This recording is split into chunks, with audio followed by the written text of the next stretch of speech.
Hello everyone, this is Showmik from HASAN'S Academy. আজকে অত্যন্ত গুরুত্বপূর্ণ একটি লেসন নিয়ে আমি আপনাদের সামনে চলে আসলাম আবারো। আজকের লেসনটিতে আমরা মূলত শিখতে যাচ্ছি ইংরেজিতে কিভাবে আপনি নিজের পছন্দের কথা বর্ণনা করবেন। আমাদেরকে প্রতিনিয়ত কিন্তু IELTS স্পিকিং পার্ট 1 এ জিজ্ঞাসা করা হয় আমাদের পছন্দের কথা। Do you like playing cricket? Do you like listening to music? Do you like walking? প্রতিটা জায়গাতেই কিন্তু আমাদেরকে বলতে হয় আমরা লাইক করি কি লাইক করি না। যখন আমরা তার উত্তর দিই তখন কিন্তু আমরা বলে থাকি I like playing cricket, I like walking, I like running, I like reading. আমরা কিন্তু প্রতিটা জায়গাতেই মূলত বলি লাইক। এটা আমাদের এখন মনে হতে পারে কিন্তু আমরা বলি, ঠিক আছে, কিন্তু আমরা এটা প্রতিনিয়তই কিন্তু পার্ট 1 এ ঠিক এক জিনিসটাই রিপিট করতে থাকি, I like, I like, I like. আজকের লেসনটিতে আশা রাখছি আপনারা বুঝতে পারছেন আমরা আই লাইক না বলেও আরো কিছু স্পেসিফিক ওয়ে রয়েছে যেগুলো আমরা স্মার্টলি এবং স্ট্যান্ডার্ড ওয়েতে ব্যবহার করতে পারি স্পিকিং পার্ট 1 এর ক্ষেত্রে। এবং আমরা যখনই ডেইলি লাইফে কনভারসেশন করতে যাব, নিজেদের পছন্দের কথা বলতে যাব, তখন কিন্তু আমরা লাইক না বলেও আমরা নিজেদের পছন্দের কথা আরো বিভিন্ন উপায়ে বলতে পারি। So dear viewers, without making delay let's get started. প্রথম যে উপায়টা আমি আপনাদের সাথে শেয়ার করতে যাচ্ছি, আই লাইক না বলে আপনি বলতে পারেন আই লাভ। আপনি বলতে পারেন আই লাভ। আই লাভ না বলেও কিন্তু আপনি বলতে পারেন আরেকটি অল্টারনেটিভ ওয়ে আছে, সেটি হচ্ছে আই এনজয়। আপনি বলতে পারেন আই এনজয়। আপনি আই লাইক রিডিং না বলে আপনি বলতে পারেন আই লাভ রিডিং। আপনি বলতে পারেন আই এনজয় রিডিং। দুইটা দ্বারা কিন্তু আপনি সেম একই ওয়েতে বোঝাতে যাচ্ছেন আপনি রিডিংটা পছন্দ করেন বা আপনি পড়তে পছন্দ করেন। সো শুধুমাত্র আপনি লাইক না বলেও বলতে পারেন I love reading, I enjoy reading. Number 2, দ্বিতীয় যে উপায়টি আমি আপনাদের সাথে শেয়ার করতে যাচ্ছি সেটি হচ্ছে আই লাইক না বলে আপনারা বলতে পারেন আই এম ইন্টারেস্টেড ইন। আপনি বলতে পারেন I am interested in.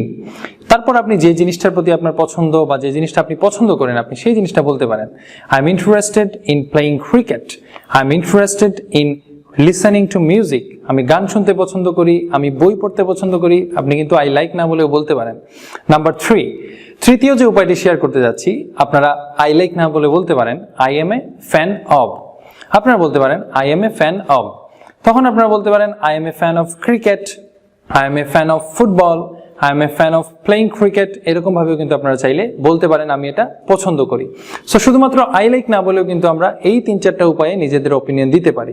Number 4, চতুর্থ যে উপায়টি আমি আপনাদের সাথে শেয়ার করতে যাচ্ছি, আপনারা বলতে পারেন আই এম ফন্ড অফ। আপনি বলতে পারেন I am fond of playing video games, I am fond of reading books. আমি বই পড়তে পছন্দ করি, আমি ভিডিও গেমস খেলতে পছন্দ করি। আপনি কিন্তু এরকম ওয়েতেও নিজের পছন্দের কথা বলতে পারেন।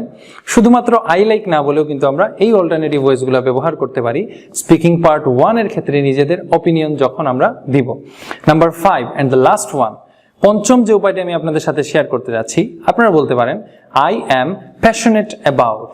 বলতে পারেন আই অ্যাম প্যাশনেট অ্যাবাউট। আপনি কোনো জিনিস খুব পছন্দ করেন বা এই জিনিসটার প্রতি আপনার অত্যন্ত আগ্রহ এবং আপনি খুবই উৎসাহী, তখন আপনি বলতে পারেন I am passionate about reading story books, I am passionate about reading novels, I am passionate about playing football.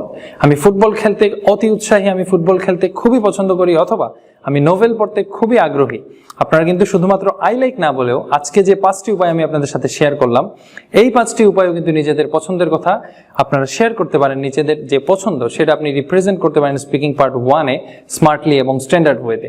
Dear viewers, আশা রাখছি এই 5টি উপায় আপনারা পরবর্তী দিনগুলোতে আপনাদের ডেইলি লাইফে আপনারা ইউজ করতে পারবেন এবং এইগুলা ব্যবহার করার মাধ্যমে শুধুমাত্র I like I like I like repeat না করেও কিন্তু আপনারা এইরকম ভাবে ভেরিয়েশন এনে বিভিন্ন উপায়ে নিজেদের অপিনিয়নটা বা নিজেদের পছন্দের কথা বলতে পারেন খুবই স্মার্টলি। আশা রাখছি এই লেসনটি আপনাদের জন্য খুবই হেল্পফুল একটি লেসন হয়েছে।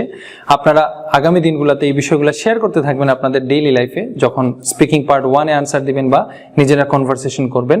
দেখা হবে খুব শীঘ্রই, নতুন কোনো লেসন নিয়ে আসবো আপনাদের সামনে।